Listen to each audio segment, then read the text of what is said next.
No ar, Faixa Livre, rádio jornalismo de verdade, a informação de primeira qualidade, a interpretação e os comentários das notícias, entrevistas, o contraditório.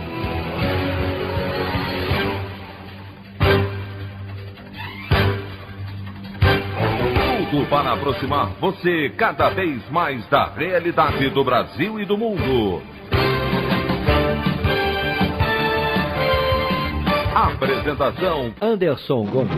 Presidente Jair Bolsonaro se queixa de dores abdominais, é internado para exames e pode ser submetido a nova cirurgia no intestino.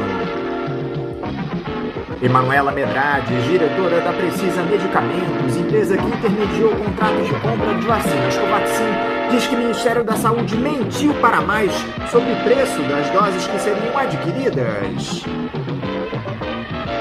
Deputados protocolam na Câmara a proposta de emenda à Constituição que limita a participação de militares da ativa no governo. Essas e outras notícias na edição desta quinta-feira, 15 de julho do ano de 2021 do programa Faixa Livre.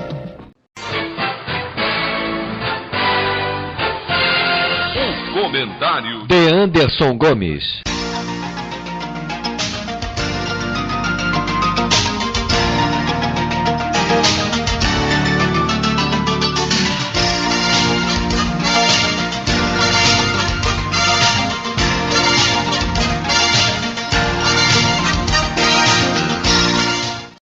Bom dia, ouvintes. Como todos vocês sabem, o presidente Jair Bolsonaro se sentiu mal ontem após vários dias com uma crise de soluços. Acabou se queixando de dores abdominais, foi internado para a realização de exames.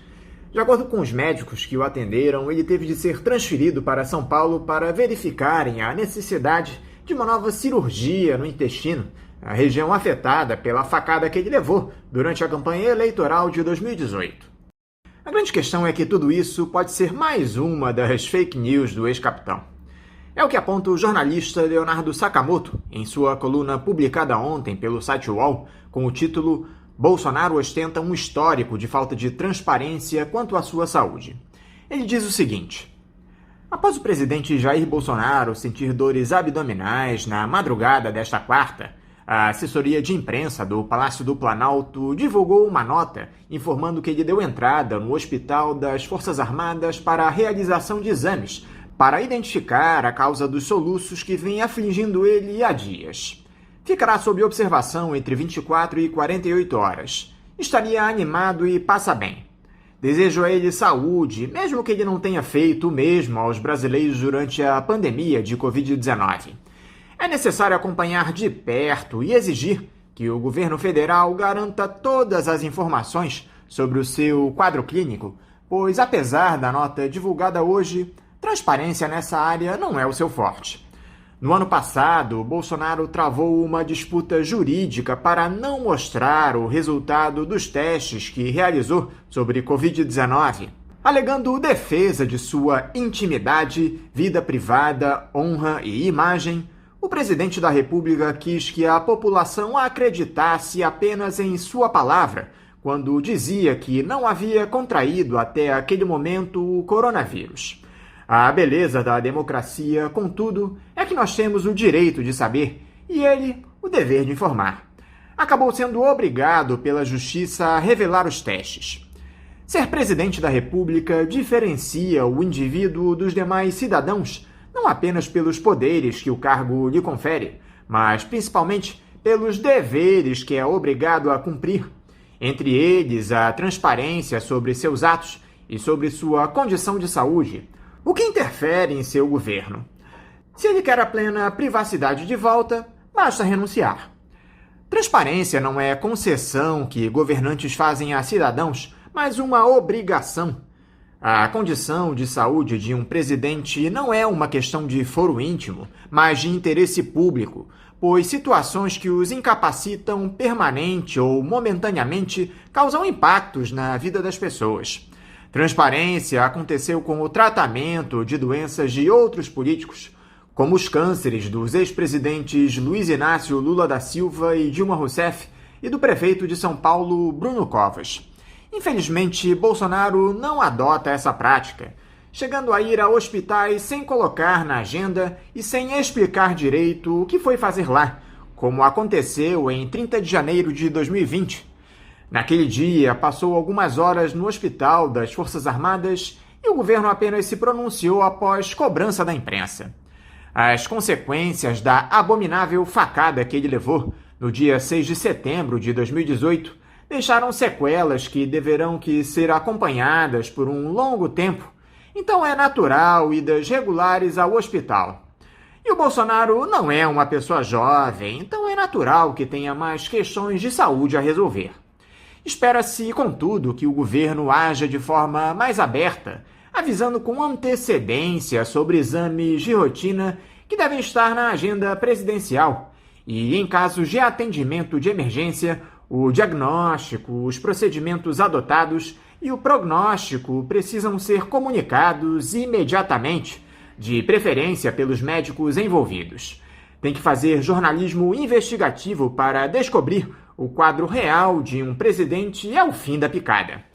Vale lembrar que Bolsonaro está sob forte estresse, além das pressões a que todos os chefes de governo no mundo estão submetidos durante a pandemia, por conta das crises sanitária, econômica e humanitária.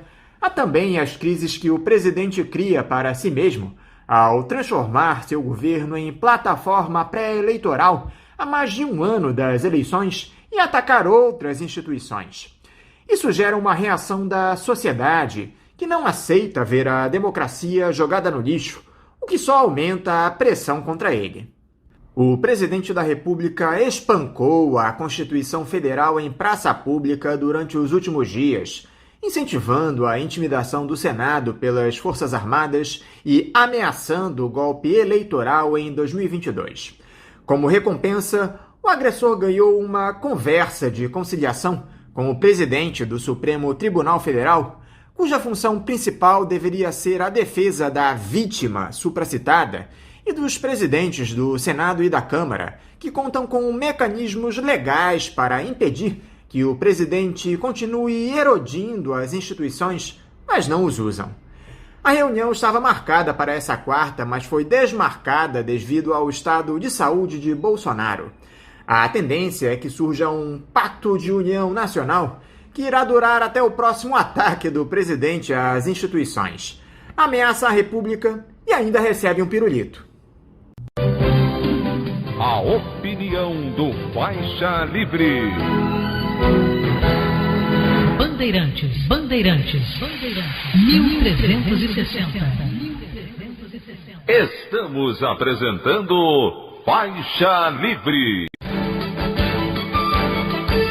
Voltamos a apresentar Faixa Livre. Estamos de volta, ouvintes, com o início da edição de hoje do programa Faixa Livre, que tem na sua produção a jornalista Celeste Sintra, auxiliada pela também jornalista Natália Moraes, tendo no comando do áudio o Francisco. Meu bom dia a todos. E meu bom dia também a você, que pode aqui participar nos enviando mensagens eletrônicas para o endereço ouvinte@programafaixalivre.com.br ou ainda registrando suas participações diretamente nas nossas redes sociais. No Facebook, nossa página é o Programa Faixa Livre. No Twitter e no Instagram, para deixar o seu recado, basta seguir os perfis @PGM Faixa Livre.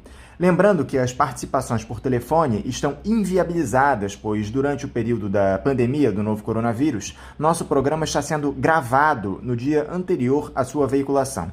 Pedimos desculpas aos nossos ouvintes que costumam interagir conosco desta forma, mas foi a maneira encontrada pela equipe do Faixa Livre para mantê-los informados sobre o que acontece no país e no mundo com essa nossa visão crítica e, ao mesmo tempo, preservando a saúde dos profissionais que levam o programa ao ar. O Faixa Livre pode ser acompanhado também pelo nosso aplicativo para celulares com sistema operacional Android. O nome do aplicativo é Programa Faixa Livre. Os ouvintes também têm acesso à transmissão pelo nosso site, o www.programafaixalivre.com.br, ou pela página da Associação de Engenheiros da Petrobras, a AEPET, uma das nossas entidades patrocinadoras, no www.aepet.org.br. Para quem perdeu alguma das edições ou quer ouvir novamente o Faixa Livre, os áudios das entrevistas e editoriais estão disponíveis no nosso podcast, nos aplicativos Spotify, Deezer e Castbox. E dando início às nossas entrevistas, eu cumprimento o jornalista e vice-presidente da Associação Brasileira de Imprensa, ABI, Cid Benjamin. Cid Benjamin, bom dia. Bom dia, Anderson. Bom dia, amigos ouvintes do querido Faixa Livre. Cid, muito obrigado por você mais uma vez conversar conosco aqui no Faixa Livre. Cid, hoje eu queria começar a nossa entrevista falando sobre um outro tema que não o nosso cenário político, que será tratado mais à frente, claro, mas a situação de Cuba vem provocando muita preocupação a todos nós. Manifestações explodiram por todo o país no último final de semana contra o regime, em um quadro de suposta falta de alimentos, remédios e de ampliação das infecções pela Covid-19. Pelo menos isso é o que a mídia dominante vem tentando impingir por aqui. É isso mesmo que acontece lá em Cuba, Cid? Você tem uma pessoa muito próxima que mora na ilha, não é isso? Vocês têm conseguido se comunicar pela internet, por exemplo? Como anda o quadro social e político lá em Cuba, Cid? Anderson, as dificuldades são reais em Cuba.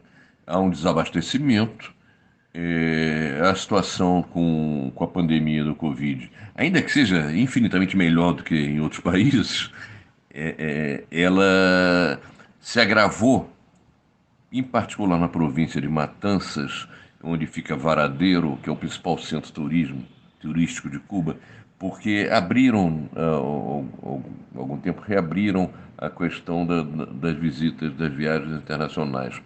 E então houve um crescimento dos casos de Covid. Agora, isso não chega aos pés do que acontece no Brasil, no Rio de Janeiro, etc. E o desabastecimento é real, quer dizer, a dificuldade em energia, está havendo apagões, há dificuldades na alimentação também. Fruto do bloqueio, quer dizer, há 60 anos, Cuba, que é um país pequeno, sem grandes recursos naturais, ele sofre um bloqueio criminoso por parte dos Estados Unidos. Mas esse bloqueio não é só dos produtos americanos. Uma empresa qualquer que faça negócios com Cuba, ela fica proibida de fazer negócios com os Estados Unidos. Então, numa economia globalizada, como é hoje a economia mundial, isso significa um cerco absolutamente brutal a Cuba. Então faltam coisas de fato, quer dizer, apesar disso, Cuba tem a melhor saúde das Américas, melhor que a dos Estados Unidos, inclusive, e tinha, não sei agora, mas é uma coisa de um ano, ela tinha a menor taxa de mortalidade infantil também das Américas, uma taxa de mortalidade infantil inferior à dos Estados Unidos. Vou repetir, Cuba tinha uma taxa de mortalidade infantil inferior à dos Estados Unidos. E essa questão da mortalidade infantil é usado mundialmente para você aferir a qualidade de vida da população. Porque quando a situação se deteriora, os recém-nascidos, as crianças, é que eles sofrem mais. Agora, Cuba tem essas dificuldades todas e sempre foi um país pobre. Cuba tem que ser comparado, na verdade, não é com os países da Escandinávia, é com os países da América Central. Com exceção do Haiti, que sempre foi mais pobre, os outros países, República Dominicana, Nicarágua, Costa Rica, esses países eram um desenvolvimento equivalente ao de Cuba quando houve a Revolução Cubana. E a qualidade de vida em Cuba sempre foi muito superior. Entende? É claro que a burguesia nesse país da América Central vive melhor do que a média do povo cubano. Agora, a média da população desses países centro-americanos vive muito pior do que os cubanos. Entende? Lá em Cuba tem eles trabalham com uns outdoors interessantes, em que você chega perto do aeroporto, tem inclusive um outdoor enorme dizendo que no mundo inteiro existem, aí não me lembro o número, não sei quantos milhões de crianças que vão dormir na rua esta noite. Nenhuma delas vai dormir na rua em Cuba. Enfim, as pessoas não estão ao relento, as pessoas não estão passando fome, não estão desassistidas, se ficam doentes, tem hospital. Agora, o desabastecimento está se agravando muito, porque o Trump aumentou muito as restrições, o bloqueio, e isso impacta a vida da população. A perspectiva dos Estados Unidos é fazer da vida da população o mais difícil possível para isso estimular a oposição ao governo. Agora, então, quer dizer, as dificuldades são reais. É bom, não tem sentido subestimar. Agora, uma coisa que deve ser ressaltada, para quem gosta de falar em ditadura cubana, etc., é que houve manifestações em várias cidades articuladas. Quando elas começavam, já havia material posto na internet, editado, e com pontos de semelhança nas várias cidades, quer dizer, uma coisa articulada e feita feita em Miami, fora de Cuba. Isso já começou a ser difundido amplamente. E, diferentemente do que ocorre em outros países, quer dizer, a polícia não foi para a rua para enfrentar, para reprimir os manifestantes. Ao contrário, quem foi para a rua conversar com os manifestantes foi o presidente. O presidente do país fez o que o Fidel já tinha feito antes, em situações semelhantes. Ele foi em pessoa, sem policiais armados nem nada, simplesmente com alguns assessores, foi conversar com as pessoas. E convocou, numa rede nacional, a que os cubanos civis, as pessoas, fossem para as ruas fazer contra-manifestações em apoio ao regime cubano. Quer dizer, é uma diferença brutal. Não dá para imaginar que diante de uma manifestação qualquer, não digo nem aqui com o Bolsonaro, que o Bolsonaro é um ponto fora da curva, mas em qualquer outro país da América Latina, que diante de uma manifestação de oposição, o presidente da República vai em pessoa lá discutir e apresentar argumentos e ouvir, etc. Então isso é algo que mostra uma pujança, uma força, um equilíbrio que deve ser muito valorizado. Agora, Cuba vive uma situação muito difícil mesmo, porque está sendo asfixiada pelo bloqueio. Faltam produtos essenciais, de fato, que Cuba não tem como produzir internamente e não pode comprar no exterior. Para que se tenha uma ideia, um navio que aporte em qualquer porto cubano não pode, durante uma quantidade, não me lembro agora aqui quanto tempo, mas durante muito tempo, não pode aportar num porto dos Estados Unidos. No mundo globalizado, isso é barra pesada. Qualquer empresa que faça negócios, que venda coisas com Cuba, não estou falando de favores, não, estou falando de comércio, fica proibido de fazer negócio com os Estados Unidos. Então é alguma coisa absolutamente cruel, absurda, e que os Estados Unidos fica isolado nisso. Há poucos dias, coisa de 10 dias, mais uma vez, a Assembleia Geral das Nações Unidas condenou o bloqueio e, tendo votado a favor do bloqueio, só os Estados Unidos e mais 2 ou 3 países. Israel, que é um governo nazifascista, e mais 2 ou 3 países de extrema-direita. Nem o Brasil, de Bolsonaro, votou a favor do bloqueio. Preferiu se abster. Tal o escândalo que significa isso. De forma que é uma situação difícil e é preciso estimular e exercitar a solidariedade a Cuba, que é um país que certamente, apesar de ser um país pobre, é o mais solidário do mundo. Os países da África, quando tem necessidade de médicos, Cuba manda brigadas médicas de graça para lá. E Cuba também é um país pobre. Entende? E países que podem pagar pelos serviços médicos, pagam. Isso é uma fonte de recursos importante para Cuba. E que agora, com a questão da pandemia, essas brigadas médicas, enfim, foram inviabilizadas, que não se pode estar viajando para lá e para cá. E, além do que, uma outra fonte muito forte de recursos, de divisas para Cuba, é o turismo, que está inviabilizado com a pandemia. Então, isso aí, junto com o bloqueio, causou uma situação absolutamente difícil, muito mais difícil do que a do dia a dia. E, enfim, a coisa está acontecendo. Houve manifestações no fim de semana, houve contra-manifestações, ou manifestações em apoio ao governo cubano. Também, a partir daí, em vez de mandar a polícia o governo estimulou que a população fosse defender o regime, e isso foi feito, e de forma que a situação não está absolutamente controlada ainda, porque as dificuldades permanecem. O bloqueio permanece, não se tem turismo e os recursos provenientes das brigadas médicas também não estão entrando. E não se tem mais um bloco socialista que, em situações assim, poderia ajudar Cuba. Agora, o povo cubano tem dado demonstrações gigantescas de enorme consciência e de disposição de defender a sua revolução. De forma que esse jogo está sendo jogado ainda, e é da mais absoluta importância a solidariedade dos povos de todo o mundo a Cuba, que sofre essa agressão absolutamente injustificável. Essas manifestações estariam sendo patrocinadas pelos Estados Unidos, Cid. Só que não é a primeira vez que o imperialismo tenta derrubar o regime cubano. Não por acaso, a maior parte da população já foi às ruas do país, convocada pelo governo de Miguel Díaz-Canel, para resistir a esse intento claramente golpista. O povo cubano, Cid, tem condições de defender o regime socialista e todas as conquistas que ele trouxe para aquele país?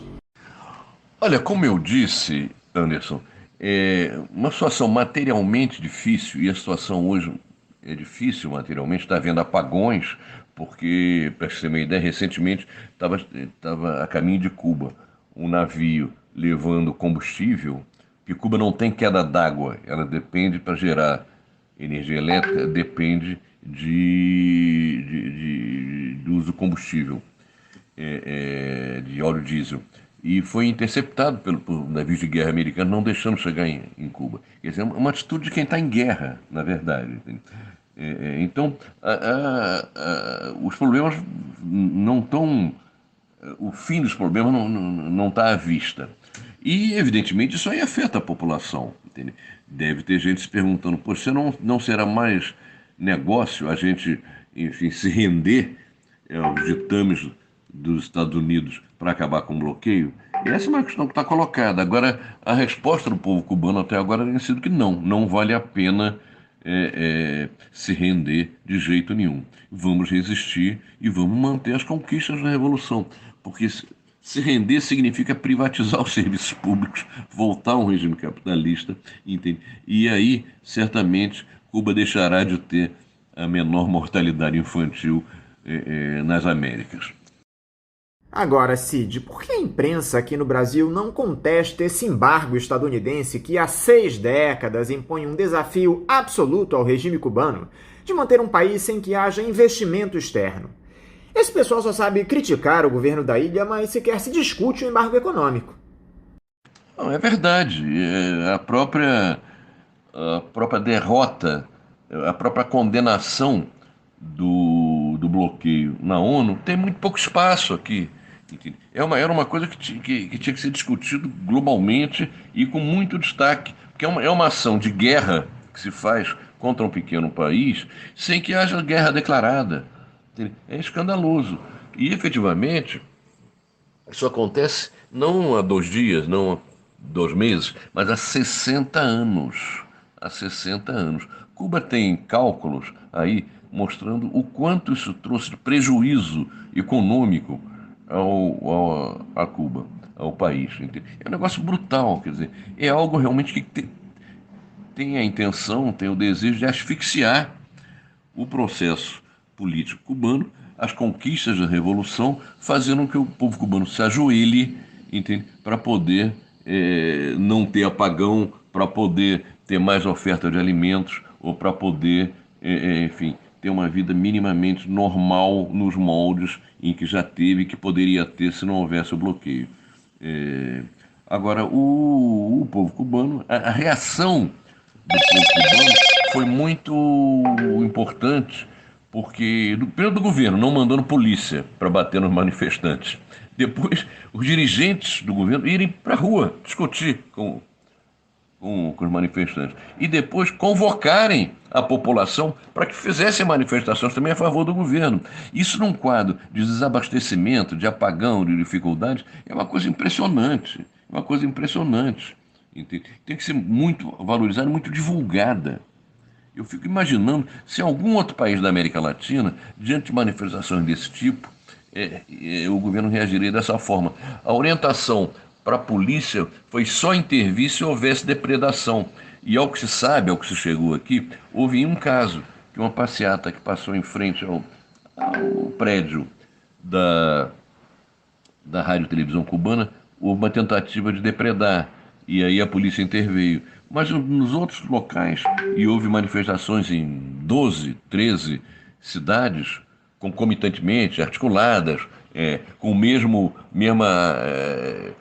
preparação na internet, etc. e tal, quer dizer, a coisa funcionou e elas foram enfrentadas não pela polícia, mas por manifestações de pessoas que defendiam o governo.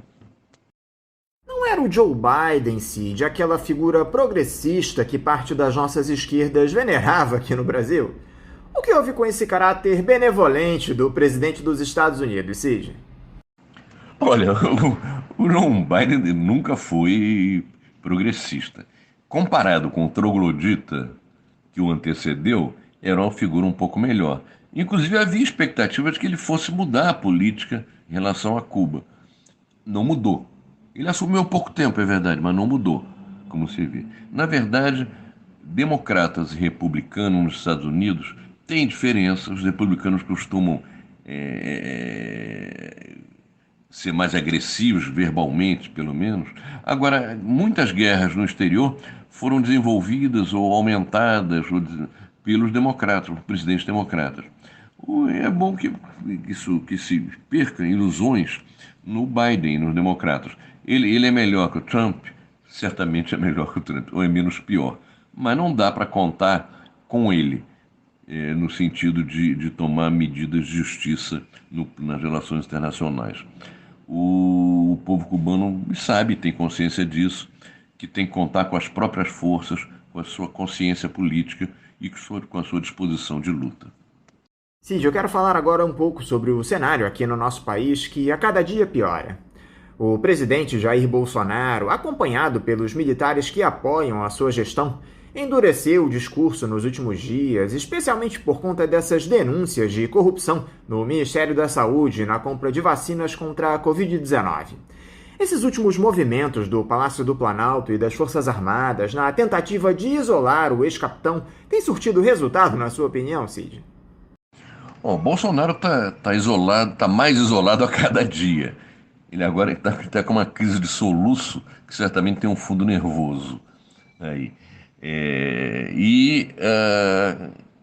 Está acontecendo, o que costuma acontecer em situações de crise é que a cada momento há dados novos e dados novos que acirram os problemas.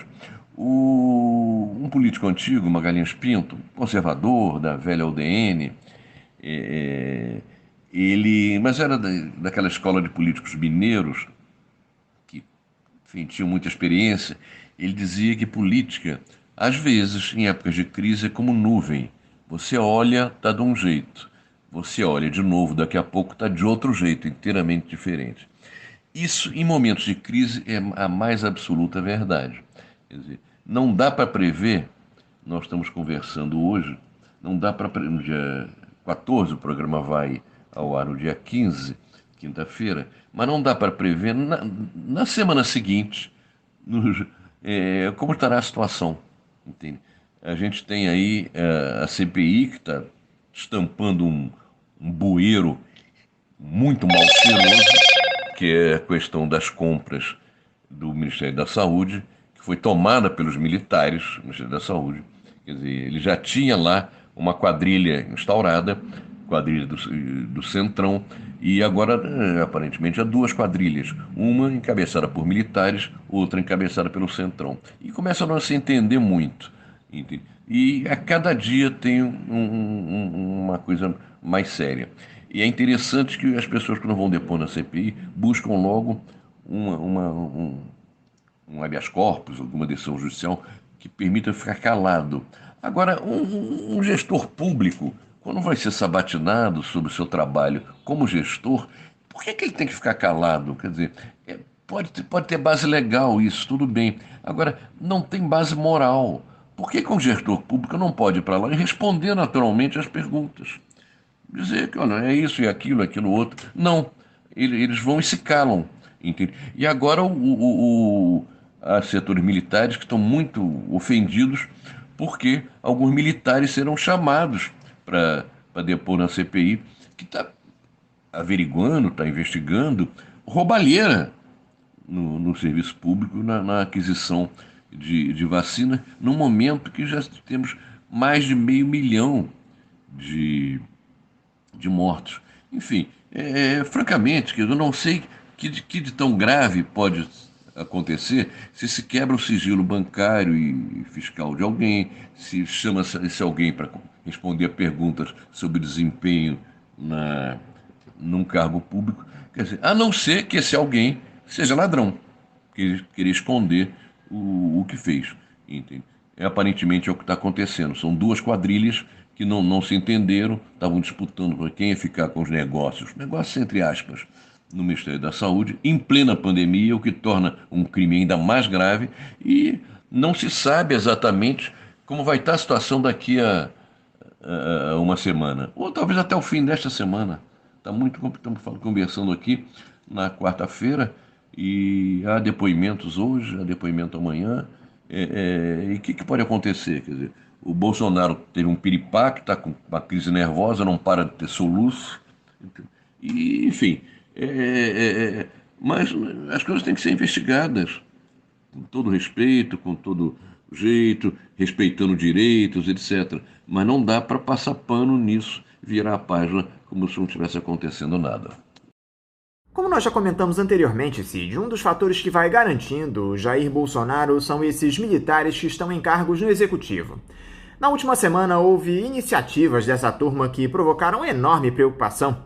Primeiro, uma nota em conjunto divulgada pelo ministro da Defesa, General Braga Neto, e pelos comandantes das Forças Armadas, ameaçando o presidente da CPI da pandemia, o senador Omar Aziz, e a própria democracia brasileira. Depois dos desânimos apaziguados, o comandante da Aeronáutica, o tenente brigadeiro do ar, Carlos de Almeida Júnior, voltou a provocar polêmica ao dizer, em entrevista, que aquela seria a única nota que os militares enviariam. Eu queria que você comentasse, Cid, esse tipo de atitude das Forças Armadas, que está longe de ser inédita nessa gestão Bolsonaro. Qual é o nível de preocupação que nós devemos ter quanto ao teor dessas ameaças, Cid? Bom, não é papel de militar, que é um funcionário público, que por estar encarregado de defender a pátria sobre as ameaças externas, ele tem acesso a armas, não é papel deles ameaçarem a sociedade.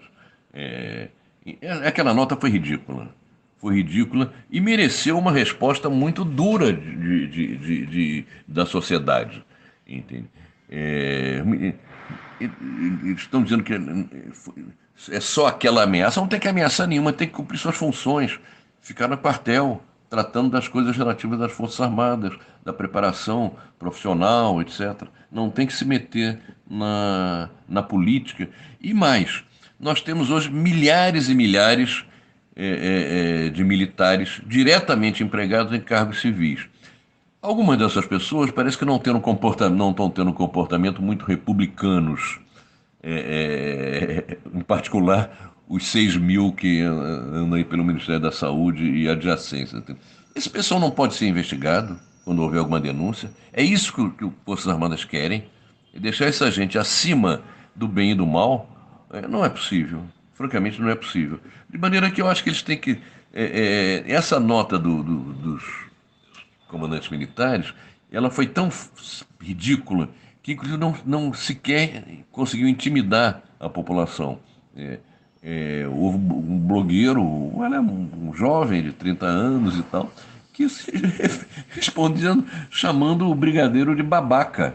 Entende? Quer dizer, se o cara não se dá o respeito, é difícil que ele seja respeitado. Entende? De maneira que os militares têm que baixar a bola, tem que voltar aos quartéis. Não tem que ter 6 mil militares dobrando seus vencimentos, porque ganham pelas Forças Armadas, ainda ganham o vencimento no cargo civil. Tem que voltar às suas funções, entende? E o país seguir seu caminho. Entende?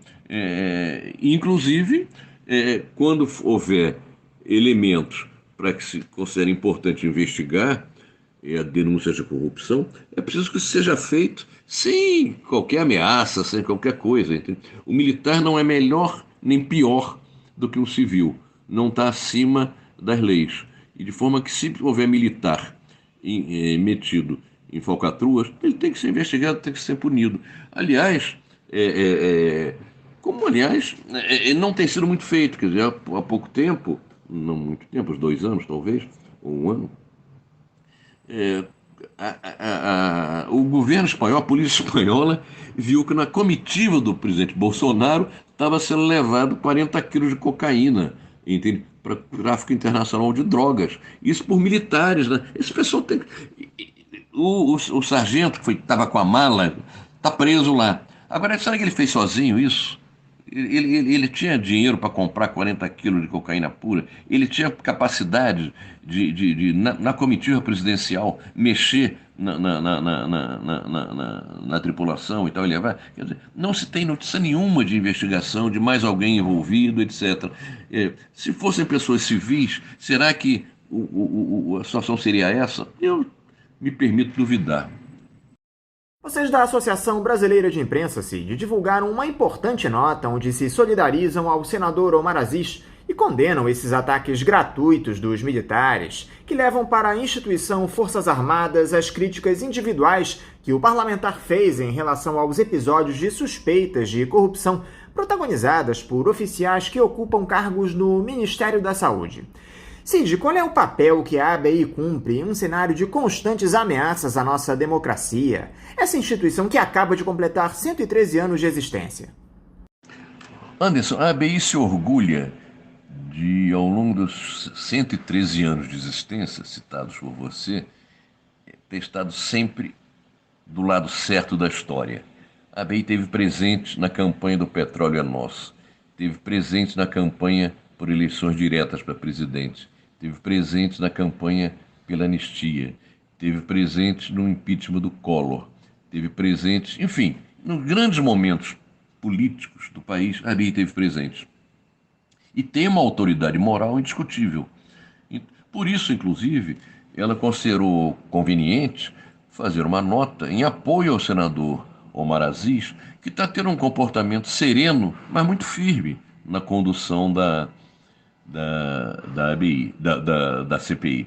E como há uma tentativa de intimidá-lo, a ABI considera que é importante respaldar a ação do senador Aziz e estar ao lado dele e mostrar que ele não está sozinho nessa coisa. A CPI é algo importante para o país e ele está tendo uma condução absolutamente irrepreensível na presidência da CPI e não é justo que haja tentativa de intimidá-lo e ele fique só. Por isso a ABI fez essa nota de solidariedade ao senador Aziz e fará outras se tornar necessário. E mais, não fará outras e vai chamar também outras entidades da sociedade civil para que se posicionem e se coloquem ao lado do senador, não permitindo que ele fique isolado, alvo de pressões absolutamente ilegítimas e antirrepublicanas. E essa privatização da Eletrobras, Cid, em um momento de crise energética pela qual o país atravessa, com o Bolsonaro vetando alguns poucos trechos da medida provisória que ainda davam um pequeno respiro para os trabalhadores. E os Correios já estão na mira dos ultraliberais. Nem esse escândalo de corrupção no governo é capaz de frear os anseios do capital hegemônico, Cid? Olha, o governo Bolsonaro não só é um governo que ameaça a democracia, como é também o governo mais entreguista de nossa história. É um governo vende pátria. É um governo inimigo do Brasil e um dos seus movimentos é no sentido de entregar o patrimônio nacional ao grande capital nacional ou estrangeiro, não importa. Então, eu não esperava coisa diferente desse governo. Ele não só, o Bolsonaro, se pudesse, já teria dado um golpe, ele não se identifica com a democracia, como ele também é um presidente absolutamente entreguista. Não é à toa aquela cena ridícula, grotesca do Bolsonaro como presidente brasileiro batendo continência para a bandeira americana. Aquilo dá vergonha a qualquer brasileiro. Para encerrar, Cid, como é que você analisa essa eventual candidatura do presidente do Senado, o Rodrigo Pacheco, ao Palácio do Planalto no ano que vem, saindo do Democratas e indo ao PSD de Gilberto Kassab? Eu te confesso que a figura dele me remete ao ex-presidente Fernando Collor, especialmente pela sua trajetória política meteórica e por fazer aquela figura ponderada, visualmente padronizado, do jeito que a mídia dominante gosta. Poderia o Rodrigo Pacheco ser a tal da terceira via que o capital hegemônico tanto busca, Cid? Eu vou responder rapidamente para vocês. Eu não levo a sério essa candidatura dele, não. Ele está criando espaço na imprensa, querendo se cacifar e tal. Essa terceira via está sendo uma dificuldade para essa direita que quer se descolar agora do bolsonarismo, que apoiou o Bolsonaro, mas agora, diante do desgaste do Bolsonaro, quer se afastar e tal. Mas eles têm dificuldade de conseguir esse candidato. Eu não vejo como é que eles vão fazer. Então, às vezes é o governador do Rio Grande do Sul, depois vem, não, o presidente do Senado, depois é fulano, é Beltrano. O fato é que eles não estão conseguindo encontrar. E vamos falar com todas as letras. Essa gente não é de centro, essa gente é de direita. O próprio Dória, em São Paulo, ele fez a campanha com o nome de Bolsodória, para colar o seu nome ao nome do Bolsonaro. Então não me venha com conversa fiada. É uma gente que, diante do desgaste do Bolsonaro, está se afastando dele. Mas está difícil para que a direita construa essa terceira via. Se ela construir, tudo bem, vamos disputar.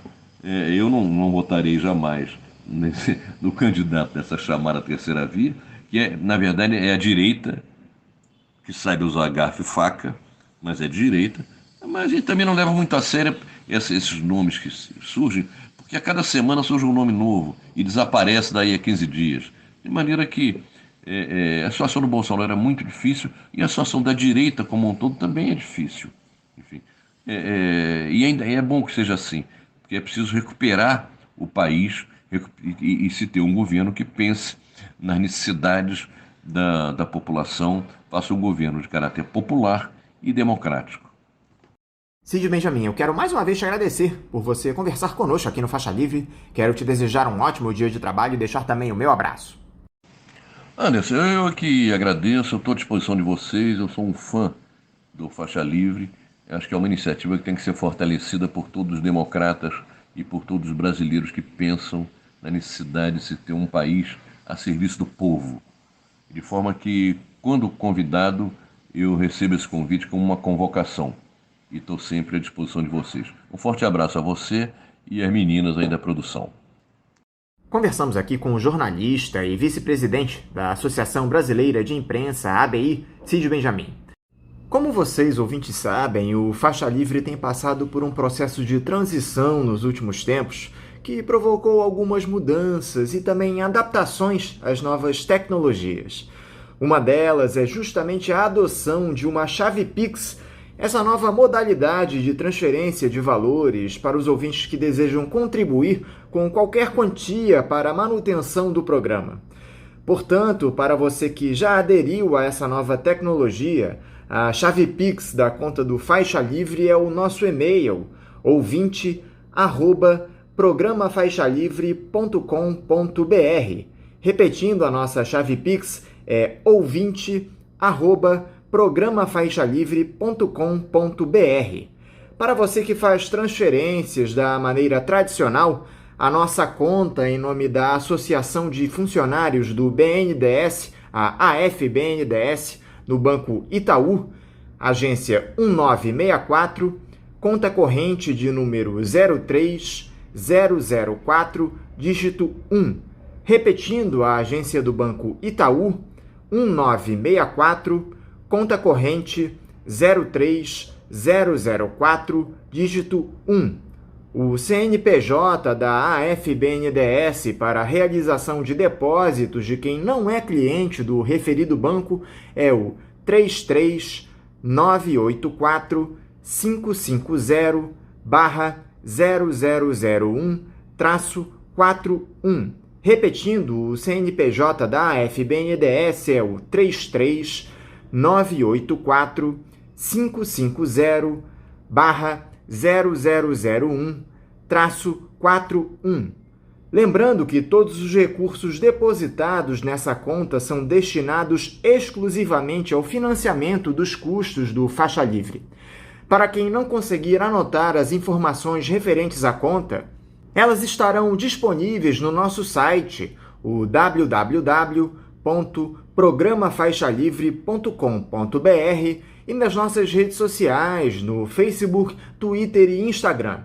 Então, repetindo mais uma vez, a nossa chave Pix é ouvinte@programafaixalivre.com.br e a conta corrente da AFB-NDS do Banco Itaú, agência 1964, conta de número 03004, dígito 1.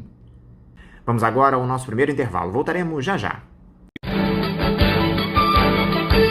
Voltamos a apresentar Faixa Livre.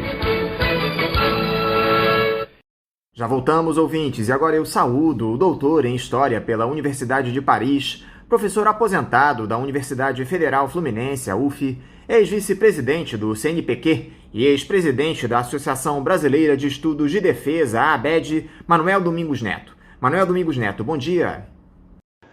Bom dia, Anderson. É um prazer conversar com você e falar para os seus ouvintes, ouvintes do Faixa Livre. Manuel, muito obrigado por você estar aqui conversando conosco no Faixa Livre.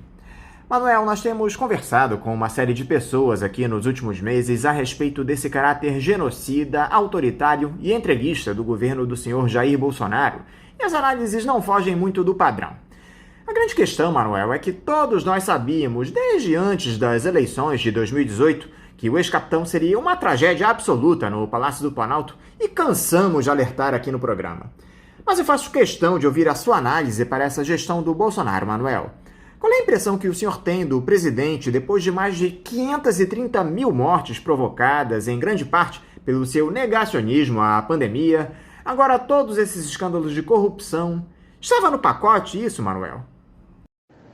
Anderson, a figura do Bolsonaro é bastante conhecida, particularmente de seus grandes apoiadores, que foram os militares, né, os entusiastas da campanha de Bolsonaro, os que estiveram à frente da articulação de sua candidatura e à frente da articulação do seu governo. Ainda hoje, eu não diria que é um governo militar, mas porque isso aí demandaria uma outra conceituação. Eu diria que é um governo de militares, ou no mínimo com militares.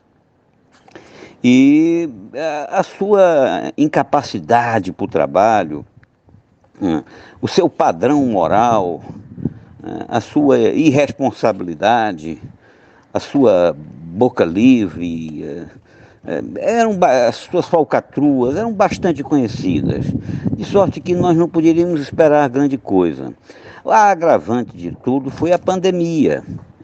Quer dizer, um governo irresponsável, um governo comprometido com a potência hegemônica, um governo nitidamente vendilhão, vendedor do patrimônio nacional, assumiu para implantar, para vender, para reduzir o Estado, para vender o que tínhamos, para entregar a Amazônia. Olha, isso tudo estava escrito, tudo escrito. O que não estava escrito era essa pandemia. E foi essa pandemia que revelou de forma mais atroz, que revelou assim de uma forma chocante, né, o padrão do governo Bolsonaro, com gravíssima responsabilidade sobre seus apoiadores fardados, né? Acho que o vexame é inegável. As Forças Armadas hoje envolvidas com investigações, militares da ativa e da reserva sendo objeto de investigação policial, né? Nunca, talvez, as Forças Armadas brasileiras tenham passado por uma situação tão vexaminosa, né? Mas reafirmo, eles conheciam mais do que ninguém a figura de Bolsonaro e o que ele seria capaz, e do que ele seria capaz, sabe? Dentre as facetas desse governo, Manuel, a que mais salta aos olhos ultimamente é essa ala militar que domina mais de 6.000 cargos no Executivo, entre membros da ativa e da reserva. Essa turma não perde uma oportunidade para defender o ex-capitão, só que agora eles têm sido colocados em xeque com essas denúncias de corrupção no Ministério da Saúde. A reação desse pessoal das Forças Armadas tem sido no sentido de tentar desestabilizar e atacar as instituições, como fizeram o ministro da Defesa, General Braga Neto, e os comandantes de Exército, Marinha e Aeronáutica, ao invés de investigarem os malfeitos supostamente cometidos pelos oficiais que ocupam cargos na pasta, a começar pelo próprio ex-ministro da Saúde, o General Eduardo Pazuello. Você esperava esse tipo de postura dos militares, Manuel? Essa defesa dos seus pares a qualquer custo? Anderson, eu nunca uso a expressão ala militar. Isso pressupõe um tipo de organização interna do governo que não parece real. Os militares ocupam os postos centrais, né? Os principais ministérios, os ministérios decisivos, estão nas mãos dos militares. Então, falar em ala militar do governo é como se fosse uma segmentação que não corresponde à verdade, até porque os militares presentes no governo, eles estão atuando em conjunto, em combinação com os evangélicos, com os olavistas, aceitaram todas as agressões dos olavistas, né, atuam com os filhos do Bolsonaro. O que eu me pergunto é se essa participação dos militares no governo não está causando dissensões internas.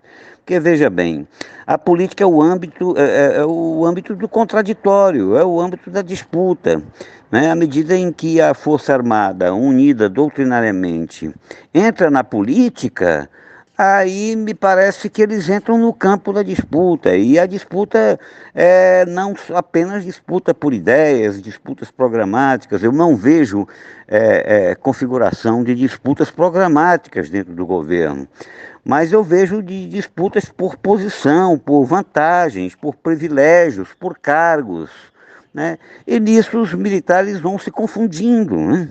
Eles estão presentes em organismos essenciais da administração do Estado. Não menciono apenas o Ministério da Defesa. Veja bem, esse ministério ele tem função eminentemente política. O Ministério da Defesa é um ministério político, não é um ministério que integre o sistema de forças, o sistema das Forças Armadas, o sistema corporativo em si. Ele deve se sobrepor às corporações.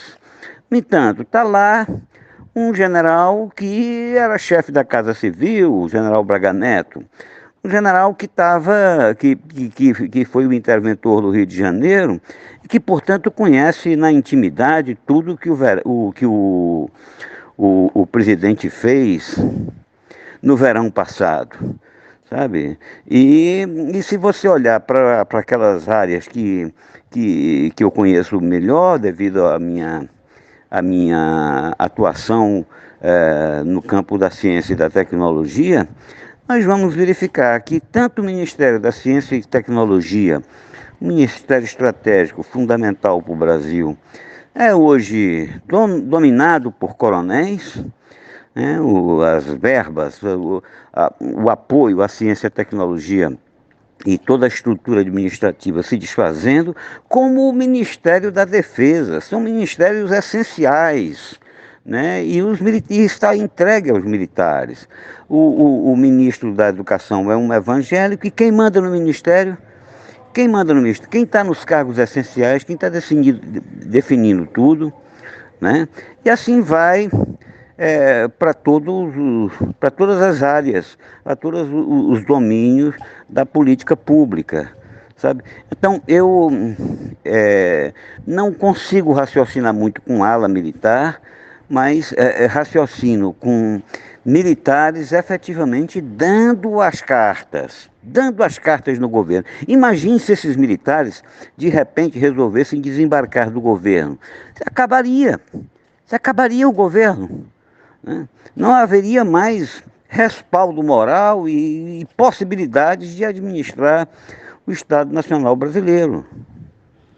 Eu falei há pouco sobre um militar que tem sido peça-chave no governo do Jair Bolsonaro e um dos mais ferrenhos aliados, que é o ministro da Defesa Braga Neto.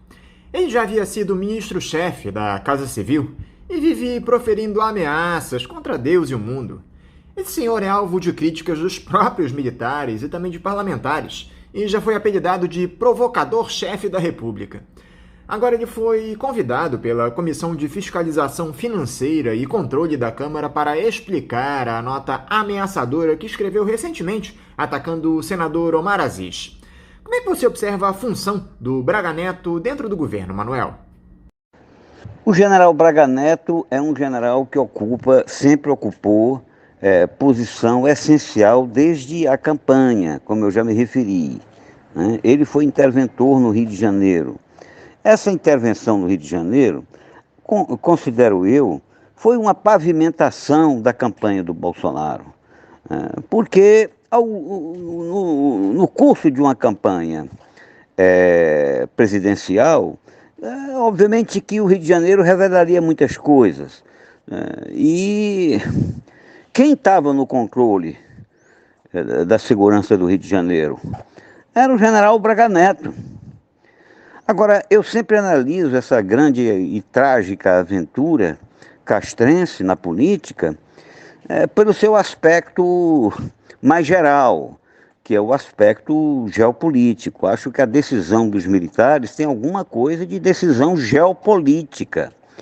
Como nós sabemos, o mundo está em processo de mudança de hegemonia.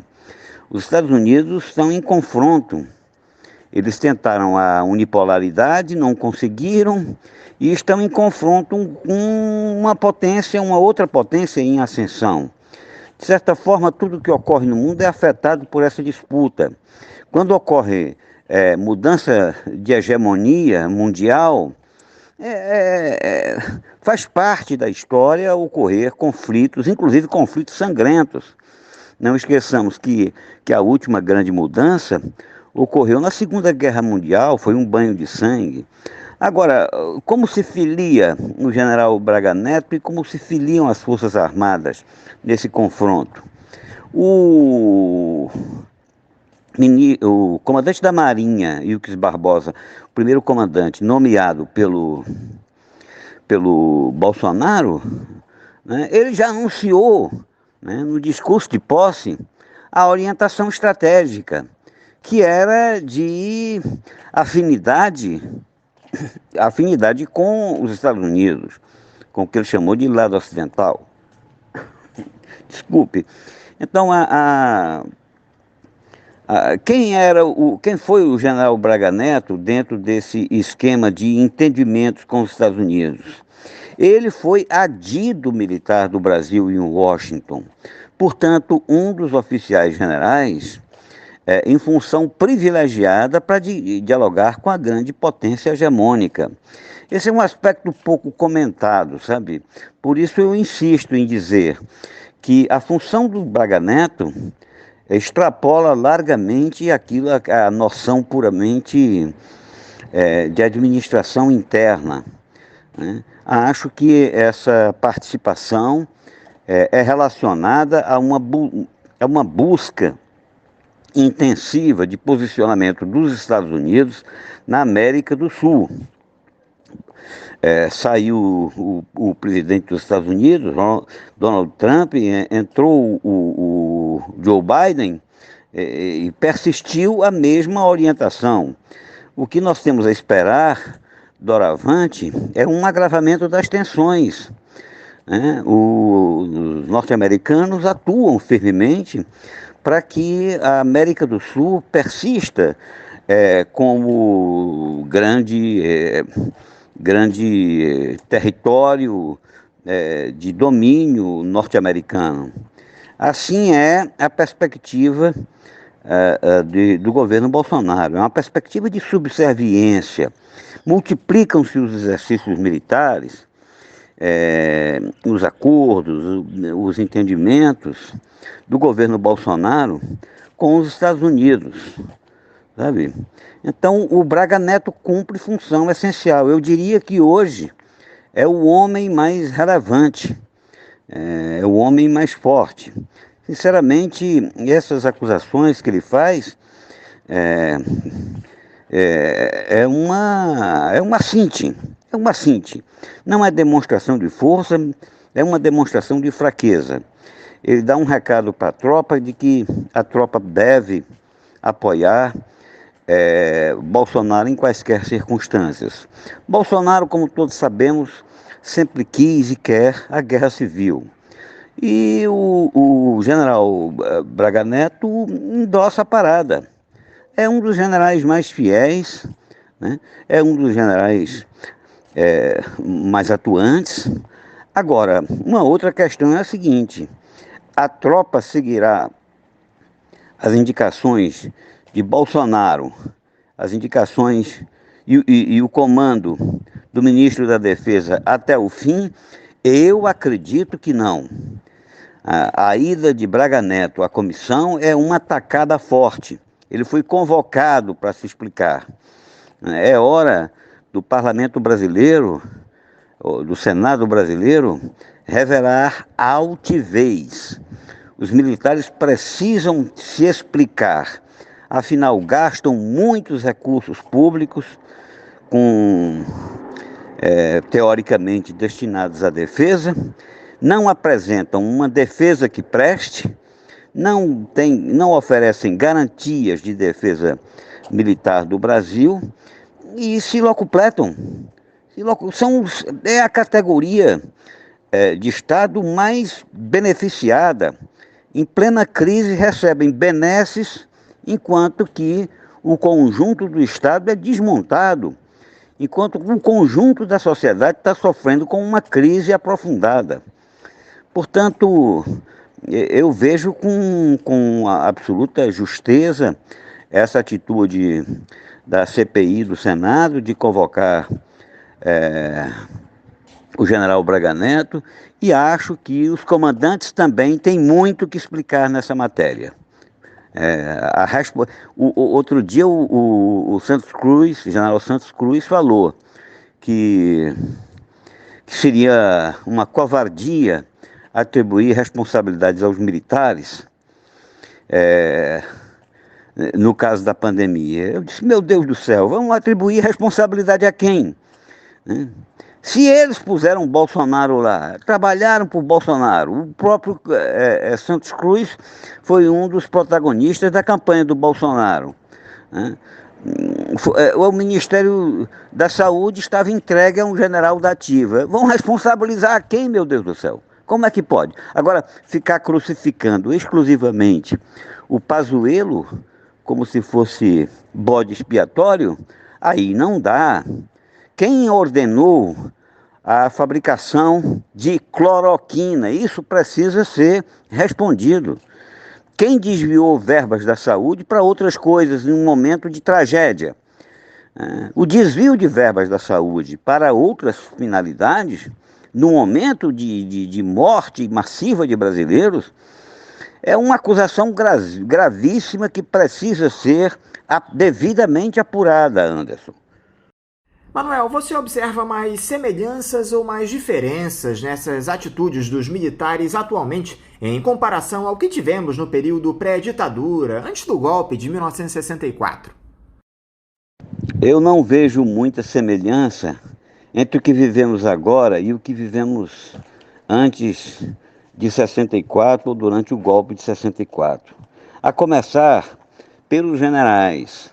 O Exército mudou muito. Naquelas circunstâncias, em 64, o generalato exercia liderança, eles permaneciam muito tempo na ativa, né? Eles tinham toda uma trajetória ligada a intervenções políticas no Brasil. Eles, inclusive, carregavam a experiência administrativa do Estado Novo. Eles haviam administrado programas públicos, órgãos públicos de grande responsabilidade. Eram generais que ainda não haviam sofrido uma repressão brutal. Portanto, eram homens de uma qualidade intelectual, uma qualidade diferenciada. Depois houve a ditadura e o contraditório dentro das Forças Armadas foi prejudicado. Prevaleceu o pensamento único, a unidade doutrinária, a unidade de pensamento. A repressão foi muito forte. E quando a repressão, a própria qualidade intelectual se enfraquece, porque o debate é exatamente o debate que leva ao estudo, que leva ao aprofundamento da visão, ao aprofundamento das ideias. Então, eu não vejo muita semelhança entre esses golpistas de 64 e essa turma que tentou chegar ao poder a qualquer custo. Esses generais de agora, eles foram formados, isso meus colegas já salientaram bem, nos anos 70 e nos anos 80, na fase final da ditadura. São homens acostumados à brutalidade. São homens que lamentam o tempo todo terem perdido posições. São homens sedentos de posições no governo, sedentos de mando, né? Sedentos de participação política. Agora, são visivelmente mais despreparados, são visivelmente mais desqualificados. Eu diria que alguns oficiais se destacam por sua alta cultura.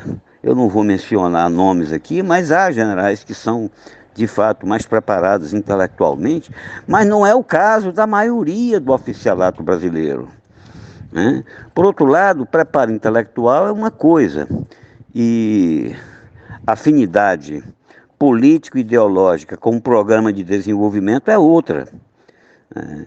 Experiência administrativa é uma coisa e proposição de desenvolvimento autônomo, independente, né? E com progresso social. Isso é uma coisa muito diferente, não consta do receituário desses oficiais formados no final da ditadura e nos anos 80. Então, por outro lado, em 64, nós tínhamos toda uma imprensa e setores da Igreja Católica, então, que tinham uma forte presença na sociedade, absolutamente mobilizados, desmoralizando o governo de então, o governo de João Goulart. Hoje, nós temos uma imprensa que já não está mais aturando, mesmo a imprensa conservadora, as loucuras de Bolsonaro, né? Nós encontramos em grandes órgãos de imprensa fortes acusações e uma denúncia permanente dos malfeitos desse governo. Não vejo respaldo na grande imprensa, eu não vejo respaldo na Igreja Católica, não vejo respaldo, por exemplo, em instituições respeitáveis como a OAB, a Associação Brasileira de Imprensa, em diversas entidades referenciais, a aventuras golpistas. Antes, pelo contrário, eu vejo repúdio. Então a situação é completamente diferente. Eles podem tentar, sim, claro, quem é que pode dizer que não vai haver golpe? Quanto mais um general diz que não vai haver golpe, mais eu desconfio que pode haver golpe. Eu acho que eles podem tentar, mas não vão conseguir. Não vão conseguir porque a sociedade brasileira não está afim disso. A própria elite brasileira não dá demonstrações, não dá sinais de que vai aturar a continuação dessa aventura trágica do governo Bolsonaro. Patrocinar, estar ao lado nesse momento, estar ao lado de Bolsonaro significa se candidatar ao repúdio da história, sabe? Esse governo vai ser conhecido pelo resto da vida brasileira como um governo trágico, um governo perverso, um momento de loucura total do Brasil, de grande perversão. O fato dessas centenas de milhares de mortes que poderiam ter sido evitadas ser uma realidade num governo de predomínio militar é simbolicamente arrasador, sabe? Enfim, acho que os militares, como fazendo uma metáfora, né? Metáfora construída por um amigo meu, aliás, eles foram para as Malvinas ao embarcarem na canoa de Bolsonaro. Voltarão desmoralizados. As Forças Armadas Argentinas foram à aventura das Malvinas, né, e voltaram totalmente desmoralizadas.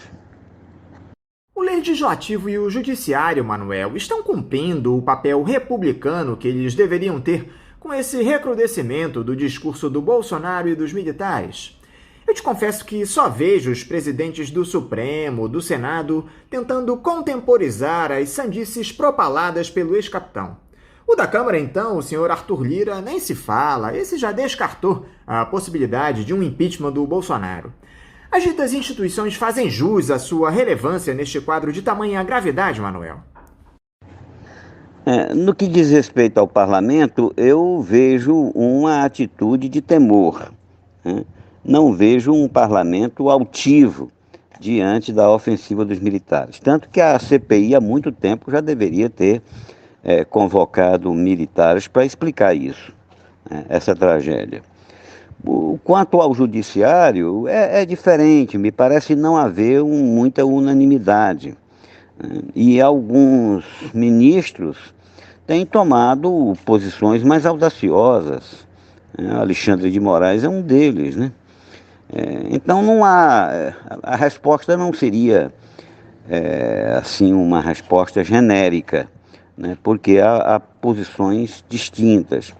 Mas creio eu que a tendência do parlamento brasileiro vai ser o de afastamento, sabe? Pode não ocorrer agora, de imediato, mas será de afastamento. As esquerdas têm atuado da melhor maneira diante de tudo que está colocado, Manuel. Essa espécie de coalizão entre os partidos do campo progressista com as tais forças democráticas, aquela turma que representa o andar de cima, é a estratégia mais indicada com todas essas urgências que o nosso país tem, Manuel. Com esse retrocesso civilizatório, a perda de renda que se dá de maneira acelerada para a maioria da população. Uma alternativa que contemple os anseios populares não pode se impor nesse momento? Há uma ameaça fascista. Há uma ameaça de retrocesso generalizado, de truncamento da República. Nesse momento, o mais prudente é nós ampliarmos o leque de forças que se opõem a essa aventura bolsonarista. Eu sou plenamente favorável à ampliação das forças de oposição. Agora, realmente, nós precisamos ver isso com fundamentos programáticos, né? Derrubar Bolsonaro, afastar Bolsonaro é uma tarefa indiscutível, urgentíssima.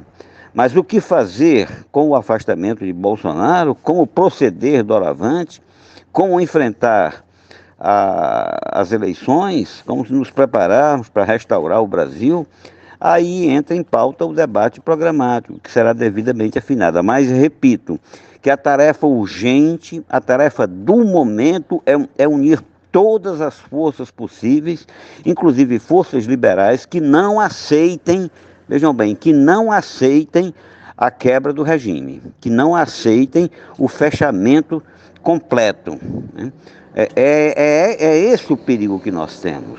Portanto, sou favorável a uma frente ampla, e que essa frente ampla dê vez a um projeto que aí, obviamente, será discutido e será resultado de um confronto político, digamos assim, um confronto mais qualificado. Mas no momento, é um momento de união de forças contra o fascismo que ameaça o Brasil. E o Lula, Manuel, que aparece como o grande favorito para o pleito presidencial, tem capacidade de romper com a ordem burguesa? Ele faria um governo tão ou mais comprometido com os interesses do capital hegemônico, comparando com os 2 primeiros mandatos dele? A primeira grande tarefa de Lula, me parece, caso seja eleito, né, é o candidato favorito, né? A primeira tarefa de Lula é recompor as instituições brasileiras, dar respeitabilidade à democracia, né, e atender a essa demanda urgente social, urgentíssima. Muitos brasileiros amargam, né? Amargam o desemprego, a fome, a miséria, né? O perigo de vida. Então, o programa essencial é esse, né? É um programa emergencial. O Brasil precisa de um programa emergencial, deter a destruição do Estado, né?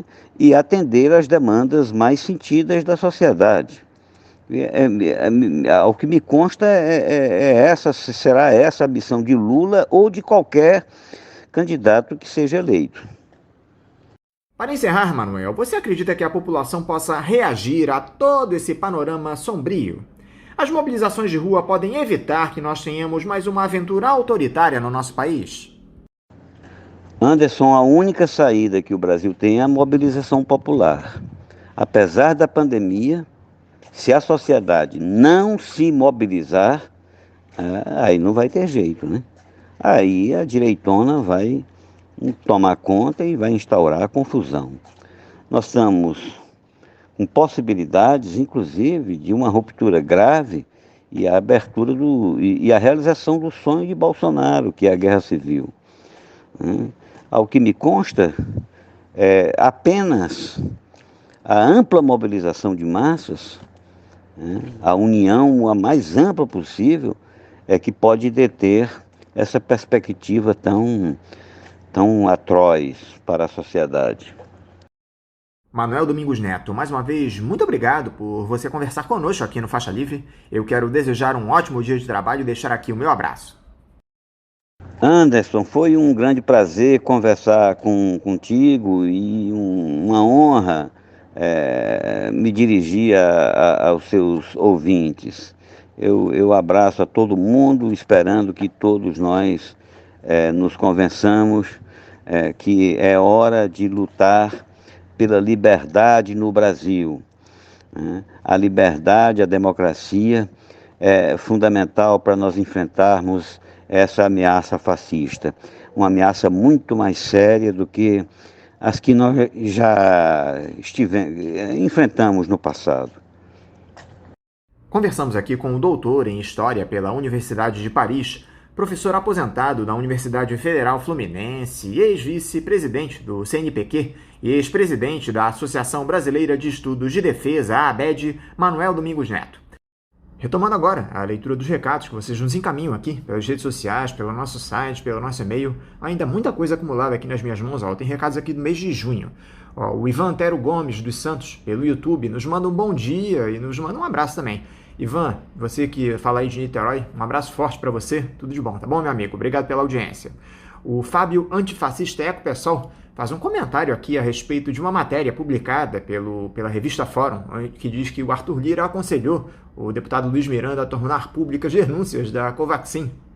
Ele manda um recado longo aqui, dizendo que acha que é mentira, que ele duvida que o bandido da política Luiz Miranda, tão crápula quanto todos os outros das direitas assumidas, tenha levado à descoberta do caso de favorecimento de corrupção ao Arthur Lira.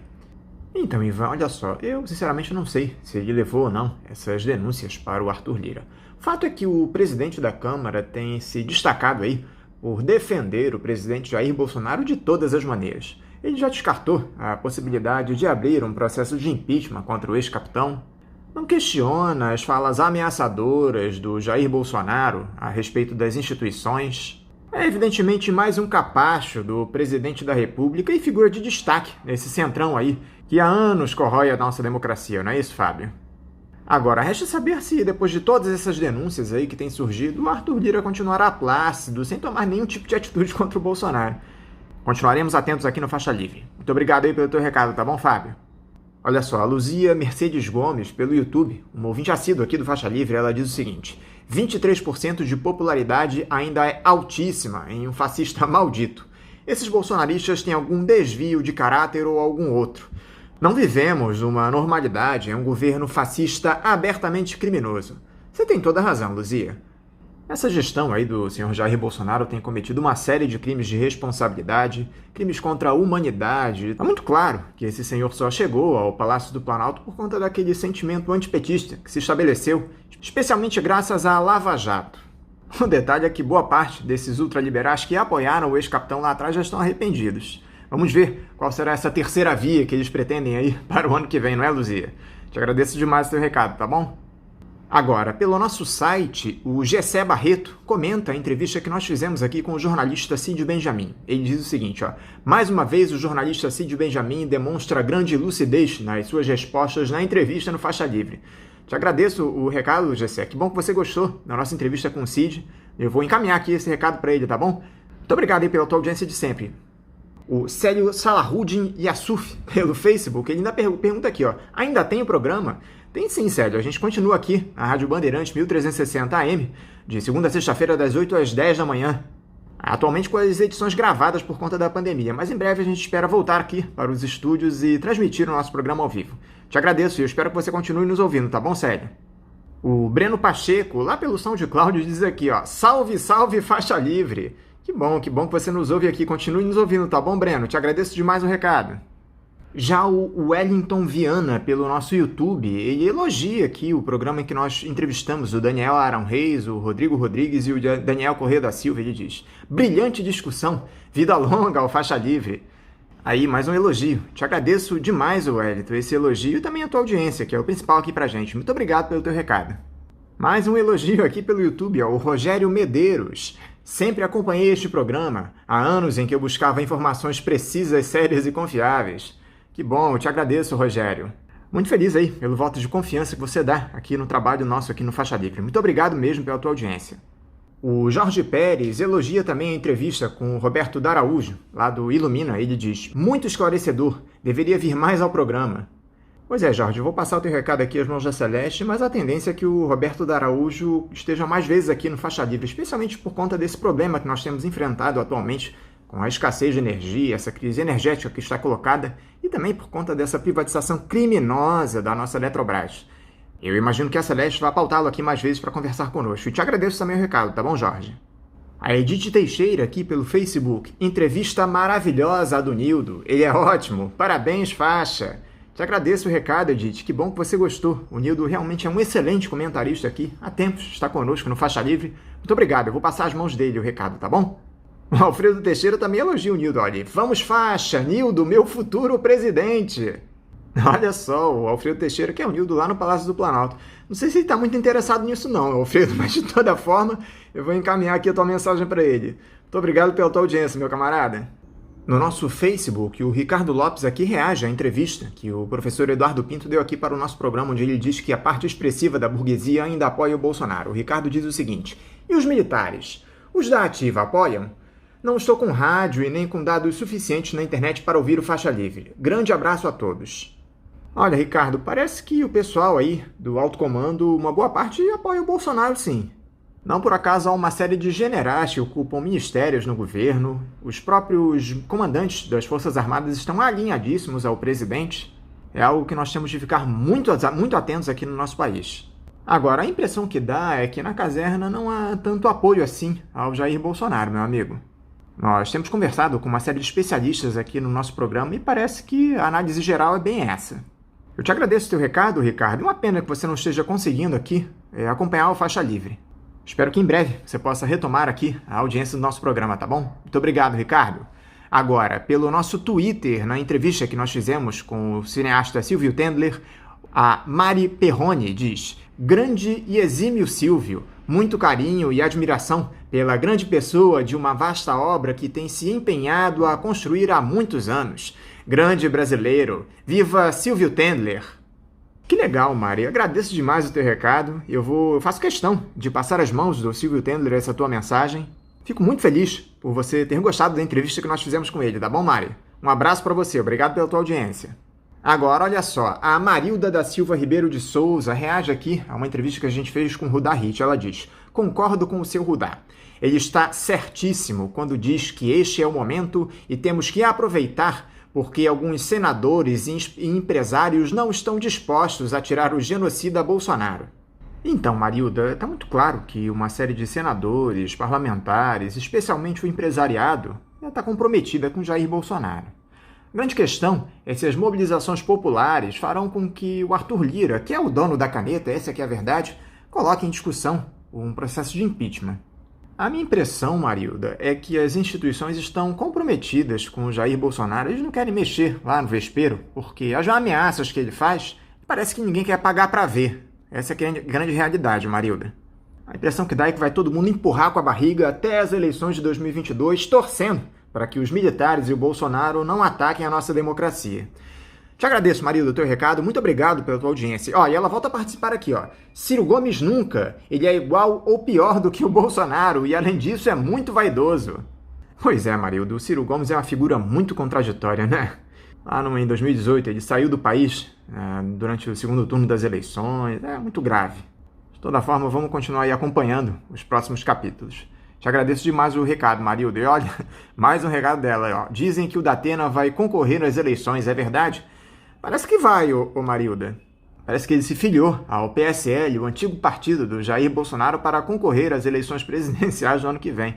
Vamos ver no bicho que vai dar, né, Marilda? Muito obrigado pelo teu recado.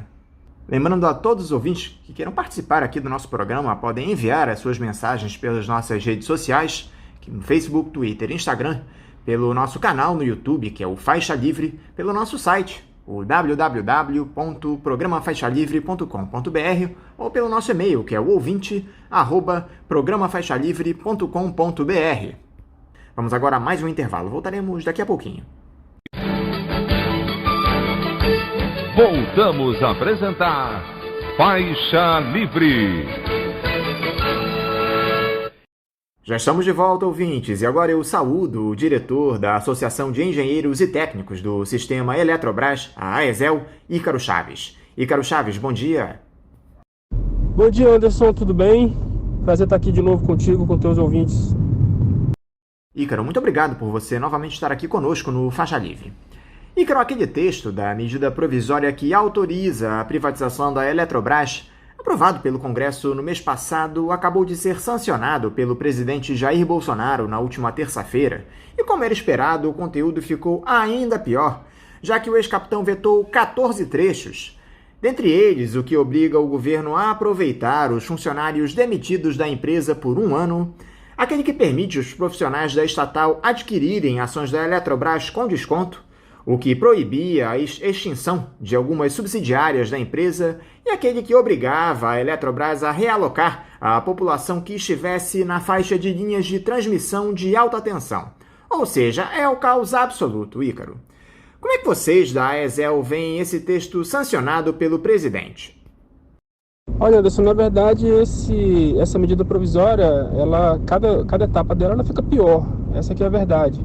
Então, o texto que foi mandado pelo governo em fevereiro desse ano era um texto horrível, pior ainda do que o projeto do presidente Temer.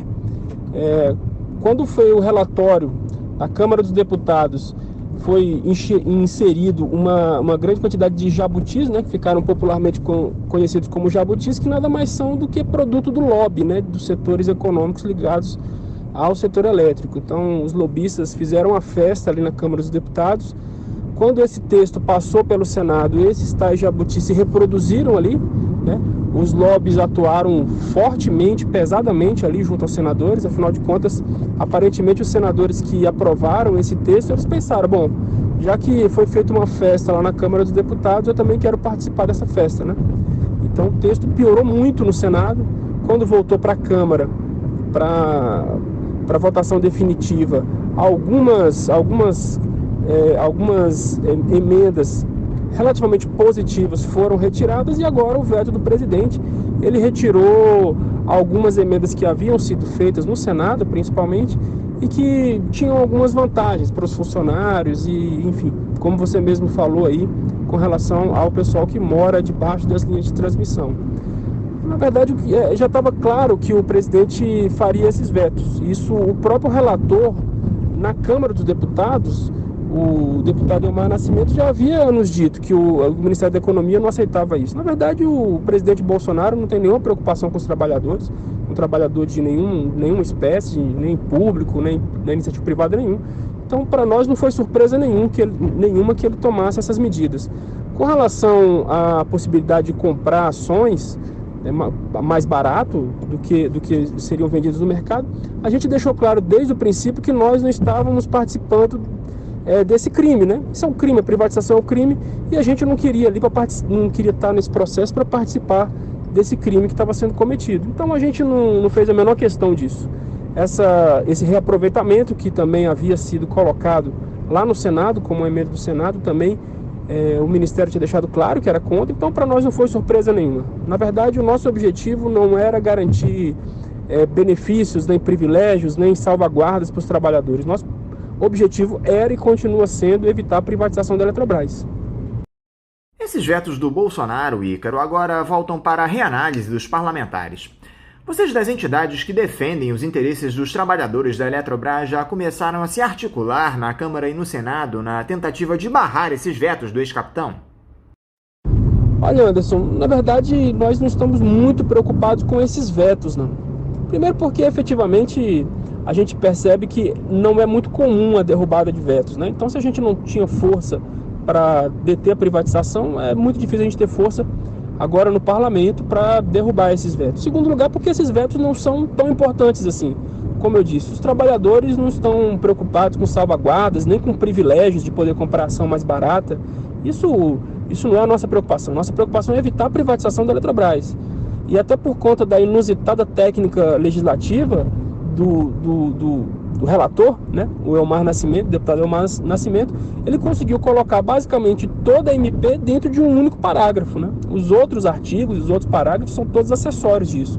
Então não teria nem como o presidente vetar, nem se ele quisesse. É o chamado parágrafo Saramago, né, que foi apelidado aí por alguns jornalistas.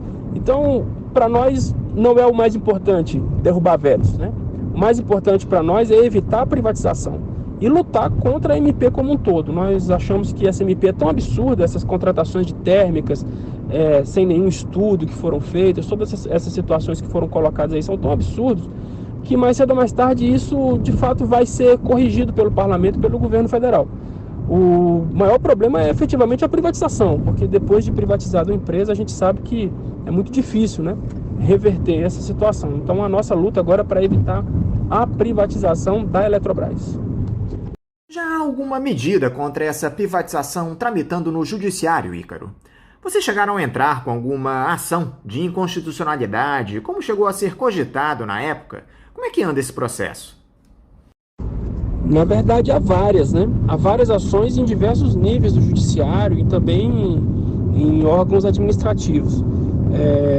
Existem ações no STF. É bom que se diga que no STF, por exemplo, ações de inconstitucionalidade, ação direta de inconstitucionalidade, ela precisa ser apresentada por confederação ou por partido político. Então, o que tem acontecido é efetivamente os partidos políticos entrarem com ações diretas de inconstitucionalidade. Nós temos algumas, temos várias. Ontem mesmo o PSB entrou com ação, o Podemos entrou com ação, mas já havia ações do PSOL, do PCdoB, do PT e do PDT. Essas ações estão agora com o ministro Nunes Marques, né? E aguardando o despacho dele. Até hoje não houve esse despacho. Mas além dessas ADIs, também existe mandato de segurança, que questiona a forma de tramitação dessa medida provisória, que foi uma forma completamente ilegal, né? Fora dos preceitos constitucionais. Não teve comissão mista, não teve audiência pública, não teve nada. Foi uma medida provisória votada em rito sumaríssimo. Então isso efetivamente está em desacordo com a legislação, com a Constituição, e os deputados do PT entraram com esse mandato de segurança. Então, assim, além disso, há outras medidas que nós tomamos no próprio STF, no TCU, denúncias ao TCU. Enfim, essa medida provisória é, na verdade, um catálogo de ilegalidades, de inconstitucionalidades. Então, não se sustenta, do ponto de vista legal, a MP 1031. E nós questionamos já várias ações, vários aspectos dessa medida provisória, e vamos questionar outros, mas não só no Supremo. Nós também tivemos uma vitória importante, que foi o cancelamento do contrato que a Eletrobras queria fazer para contratar uma empresa para fazer a avaliação econômica financeira ali de Itaipu e da Eletronuclear. Sendo que isso é responsabilidade do BNDES. Na verdade, o que a Eletrobras queria fazer era poder ter um processo que corresse paralelamente, né, para ela acelerar mais, atropelar mais, no caso, a privatização. Mas nós estamos atentos e a gente tem certeza que a justiça vai ser feita, que esse processo vai ser barrado. Agora, Ícaro, vocês da ESEL divulgaram recentemente uma nota onde dizem que esse caos energético que nós temos presenciado é apenas um ensaio para algo muito pior que deve vir em 2022. É isso mesmo, Ícaro? Fala um pouquinho, por favor, sobre essa previsão que vocês têm feito, sobre o que a ESEL diz nessa nota, especialmente os fatores que podem levar a esse apagão. Olha, Anderson, realmente a situação energética do país não é nem um pouco confortável. Nós estamos passando por um período de baixa hidraulicidade. O ONS e o governo dizem que é o pior período, desde a pior escassez de água desde os anos 30 do século passado. A gente não concorda bem com essa informação, mas o fato é que nós estamos vivendo um período de baixa hidraulicidade. Então esse é o primeiro fator. Segundo fator, a Eletrobras, efetivamente, desde o governo Temer, está proibida de fazer investimentos. Então, como a Eletrobras não faz investimentos em energia nova, em geração de energia elétrica, principalmente em energia hidroelétrica, que é a energia firme e barata que o país tem disponível, a iniciativa privada também não fez investimentos nessa área, e o que nós temos hoje é uma capacidade de geração aquém do necessário para o país, para a segurança energética brasileira, uma capacidade principalmente de armazenamento de energia na forma de água muito abaixo do que a gente precisaria e do que a gente tinha no passado. Então, quando você junta falta de chuva com falta de investimento, você já tem uma situação muito perigosa. Mas para piorar, o que aconteceu foi que no ano passado já estava claro, ali no segundo semestre do ano passado, principalmente a partir de novembro, que nós viveríamos um período de escassez de chuva, por conta do fenômeno Laninha, que já estava caracterizado desde o segundo semestre do ano de 2020. O que o ONS fez? Mesmo com pouca chuva, né, pouca recarga de água nos reservatórios, o ONS continuou despachando energia hidrelétrica, ou seja, despachando água, turbinando água nas usinas hidrelétricas, como se nada tivesse acontecendo. E o resultado é que nós chegamos agora, no período seco desse ano, com os reservatórios no nível muito baixo. Hoje, os reservatórios da região sudeste e centro-oeste, que são responsáveis por 70% da capacidade de armazenamento do Brasil, estão operando na faixa de 28% de água armazenada, da capacidade, 28% da capacidade de armazenamento apenas, o que é muito baixo. É o menor nível desde 2001, que foi justamente na época do apagão. E o próprio ONS calcula que nós devemos chegar no final do período seco, ali por volta do mês de novembro, com cerca de 10% da capacidade de armazenamento dessa região, que é a caixa d'água do Brasil, a região sudeste e centro-oeste, onde estão os nossos principais reservatórios. Então isso é muito grave. Segundo o próprio Operador Nacional do Sistema, tomando todas as medidas que eles estão propondo, inclusive medidas excepcionais com relação à gestão das águas desses reservatórios, com a redução da disponibilidade de água para os outros usos, como, por exemplo, a irrigação, né, ou mesmo abastecimento humano, nós podemos chegar no final do período seco, no mês de novembro, com uma sobra de potência da ordem de 3,3 gigawatts, o que é muito pouco, é menos de 4% da carga nesse período. Então isso é uma situação muito pouco confortável. Agora, o que pode acontecer? A gente pode ter um período de chuva, um período seco, aliás, pior ainda do que o previsto, é algo que pode acontecer, ou seja, ter menos recarga ainda do que o previsto nos nossos reservatórios, e mais, a gente pode ter um crescimento do consumo maior do que o esperado.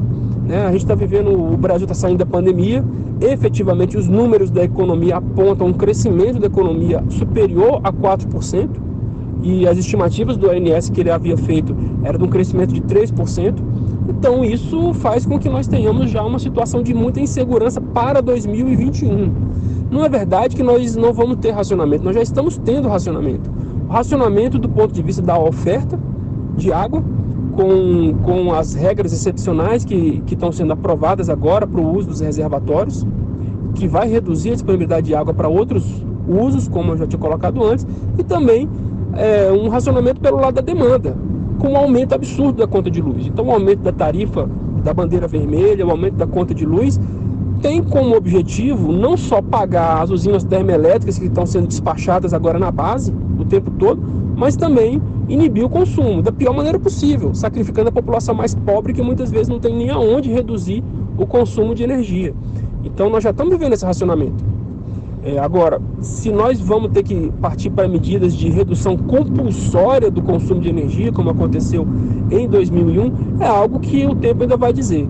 Na minha opinião, na opinião da ESEL, seria mais prudente que o governo fizesse isso. Primeiro, porque se ele estabelecesse alguma redução compulsória no uso da energia, principalmente para os grandes consumidores, a gente poderia ter menos termoelétricas funcionando, que ia diminuir o impacto absurdo na tarifa de energia, e a gente teria um pouco mais de segurança para o ano que vem. Porque efetivamente o ano que vem é a nossa maior preocupação. A gente não está vendo obras importantes de geração de energia elétrica, principalmente quando a gente fala de energia firme, energia hidroelétrica, e a gente tem os principais órgãos meteorológicos do mundo apontando que há uma tendência muito forte do fenômeno Laninha, que reduziu as chuvas na região centro-sul do país, se repetir no segundo semestre agora de 2021 e no começo de 2022. Ou seja, nós corremos o risco de ter um outro período chuvoso ruim. E se nós tivermos um período chuvoso ruim agora no final de 2021 e no começo de 2022, existe uma possibilidade muito grande dos reservatórios não se recarregarem. Então, para a próxima seca, no ano de 2022, no segundo semestre do ano de 2022, nós vamos viver uma situação muito, muito grave. Então, a gente está dependendo disso, principalmente do crescimento do consumo, que inevitavelmente vem com o crescimento da economia, ou seja, se a economia crescer mais, o risco de um apagão, efetivamente blackouts, ele aumenta, e se chover menos, né? Que é uma possibilidade grande, a gente tem um período chuvoso muito ruim. Então a gente acha que o governo está sendo muito imprudente na gestão do sistema elétrico brasileiro. Dentro desse quadro, Ícaro, o que precisa ser feito contando com a manutenção desse período de estiagem para que o Brasil, tentando se recuperar de uma pandemia que provocou perdas econômicas históricas, não veja o principal motor da retomada, a geração de energia, ficar ameaçado?